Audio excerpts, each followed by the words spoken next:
Can I ask you, first of all, were we told by the Americans not to send Boris Johnson to Moscow?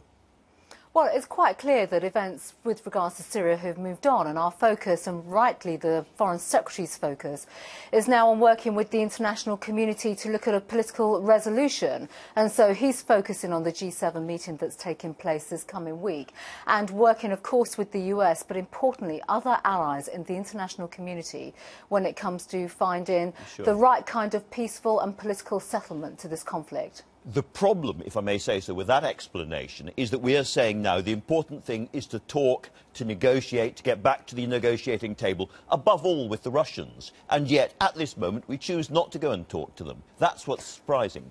Well, I think on the contrary, because, of course, the American Secretary of State is going to Russia and is talking to the Russians.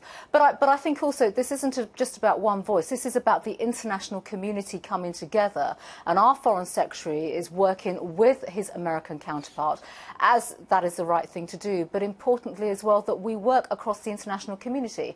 And this matters when you look at the overall issue when it comes to Syria.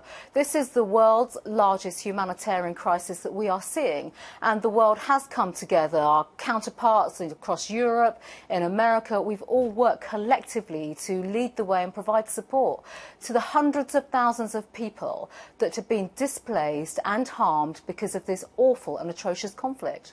And I think you've got some more money aimed at those people right now. I think we're spending more per head on the Syrian crisis in a humanitarian sense than any other country at the moment. Is that right? Well, this is the most protracted crisis that we have seen in a generation. The United Kingdom has committed £2.46 billion to the Syrian crisis, to people in the region. So, yes, those inside Syria, and we've seen in excess of, 13.5 million people suffer just the most appalling things that we can only imagine. But also we've seen huge displacement into countries such as Turkey, Jordan and Lebanon.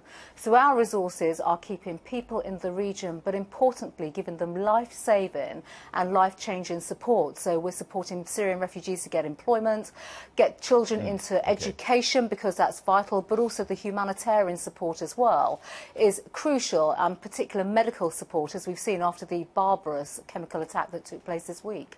If this is not the right time, for whatever reason, for Britain to talk to Russia, when will be the right time? Well, I think, Andrew, we look at this in the round, and we are speaking to all counterparts. And you saw just 2 days ago at the UN Security Council, the United Kingdom speaking up, making its voice very, very clear and heard within that content, and, of course, speaking to all partners. And we are engaging with all partners constantly. This week alone, I was in Brussels, the Foreign Secretary was in Brussels. We were engaging with all our counterparts. So it's fair to say that our engagement is with everyone, but as we have seen today, the US Secretary is going to Russia. Our Foreign Secretary is engaging with other international counterparts. We need a negotiated political solution. There's no doubt about that. But this is and Russia has an important role to play here as well, because they have to become part of the solution, and we will all engage with them through hopefully a UN-mediated process. But this is what is so bemusing. I'm sorry to go on about it, but we keep saying we must talk to the Russians. They're at the heart of the process, and yet, given the opportunity for a kind of really important big summit in Russia, we pull out right at the last minute. We offend the Russians. We don't know why we're doing it. We don't get a proper explanation of what's going on. Well, actually, Andrew, on the contrary, nothing is bemusing when we see what has happened this week. And with respect, we are constantly engaging with all our counterparts. And there has been dialogue. Obviously, the Foreign Secretary has engaged his Russian counterpart previously as well. So these discussions are continuous, and that is the right approach. And obviously, we are now working, and rightly so, leading the discussions with other international counterparts to look at how we can achieve a negotiated political solution. I'm sorry, viewers can make up their own mind, I guess, about whether they're bemused or not. But can I ask you, if there is another chemical attack of the same